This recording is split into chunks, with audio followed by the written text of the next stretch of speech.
Emotion can we expect ఇందులో నుంచి? అది గారు అసలు మీరు జంప్ స్కేర్స్ మట్టుకే ఎక్స్పెక్ట్ చేస్తారు కదండి, బట్ దీంట్లో వైశాలి లాగే there'll be a lot of human connection. అది యూజువల్గా ఉండదు హారర్లో, that will not be the priority. But వైశాలితో కంపేర్ చేయలేము, అది లవ్ అనే ఒక యాంగిల్ నుంచి వస్తాయి. దీంట్లో సిమ్రన్ గారు, లైలా గారు వీళ్ళందరూ చేసిన క్యారెక్టర్స్, మిగతా క్యారెక్టర్స్ కూడా దాంట్లో ఒక బ్యూటిఫుల్ అయిన కనెక్షన్ మనం రిలేట్ చేసుకోగలుగుతాం audience.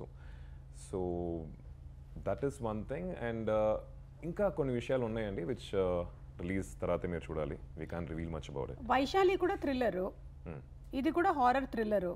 What is the major difference that you feel ఈ రెండింటికి? వరల్డ్ గానే ఇట్స్ కంప్లీట్లీ డిఫరెంట్. ఓకే, అంటే జస్ట్ నేను ఇందా చెప్పినట్టు టీమ్ కొలాబరేట్ అయ్యాం చాలా నాళ్ళ తర్వాత. వరల్డ్ గానే కంప్లీట్లీ డిఫరెంట్. మీకు ఆ look and feel of the film is different. Plus కథ screenplay everything is different అండి. And Arivardhan garu, about the DOP, ఈ మొత్తం టెక్స్చర్ ఆఫ్ ద ఫిల్మ్ చాలా బ్రిలియంట్గా ఉందండి. మనం ట్రైలర్ చూసినప్పుడే ఒక కొత్త వరల్డ్లోకి తీసుకెళ్లారన్న ఫీలింగ్ వస్తుంది.